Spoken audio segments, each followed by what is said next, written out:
মানুষের জীবন সবসময় সহজ হয় না।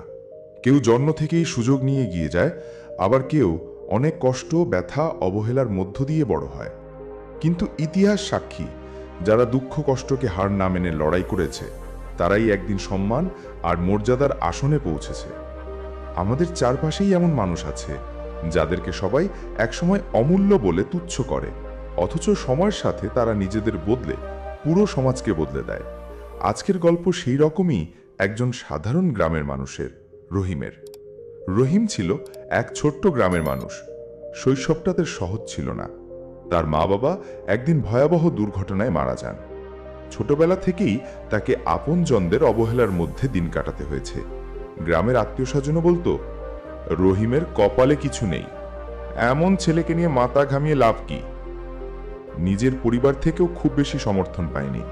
কেউ তাকে বড় কোনো স্বপ্ন দেখতে দেয়নি। তাকে শুধু অন্যের খাটুনির কাজে ঠেলে দেয়া হতো। কখনো কারো দোকানে দিনমজুর, কখনো মাঠে মজুরি, এই ছিল তার জীবন। রহিম চুপচাপ সইতে শিখে নিয়েছিল, কিন্তু ভেতরে ভেতরে সে কষ্ট পেত। প্রায়ই রাতে একা বসে ভাবত, আমি কি সত্যিই তুচ্ছ? আমার জীবনে কি কোনো মানে নেই? একদিন গ্রামের বয়স্ক শিক্ষক আব্দুল কাকা রহিমকে দেখলেন।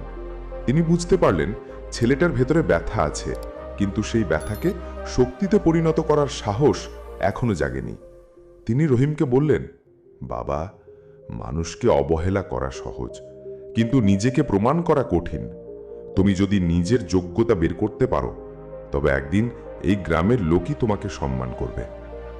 কথাগুলো রহিমের মনে আগুনের মতো জ্বলে উঠল। সে ঠিক করল, এবার নিজেকে বদলাবো, যেভাবেই হোক। রহিম দোকানে কাজ করার সময় শুধু কাজই করত না, খেয়াল করত কিভাবে হিসাব রাখা হয়, কিভাবে জিনিসপত্র আনা হয়, কিভাবে গ্রাহকদের সাথে ভালো ব্যবহার করলে তারা খুশি হয়। কাজ শেষে ক্লান্ত শরীর নিয়েও সে পড়াশোনার বই পড়ত, কৃষিকাজে নতুন নতুন পদ্ধতি জানার চেষ্টা করত। অন্যরা যখন বিশ্রাম নিত, তখন রহিম নিজের ভবিষ্যৎ গড়ার পরিকল্পনা করত। কিন্তু শুরুতে কেউ তাকে বিশ্বাস করল না। একদিন যখন সে গ্রামের বাজারে নিজের ছোট্ট একটা চায়ের দোকান খুলল, তখন অনেকে হাসাহাসি করে বলল, রহিম আবার ব্যবসায়ী হয়েছে নাকি, ওর দিয়ে দোকান চলবে না। কিন্তু রহিম থামল না। দোকানটা সে পরিষ্কার পরিচ্ছন্ন রাখত, গ্রাহককে হাসি মুখে অভ্যর্থনা করত, আর কোনোভাবেই ফাঁকি দিত না। সময় কেটে গেল। রহিমের দোকান থেকে ধীরে ধীরে গ্রাহকের ভিড় বাড়তে শুরু করলো।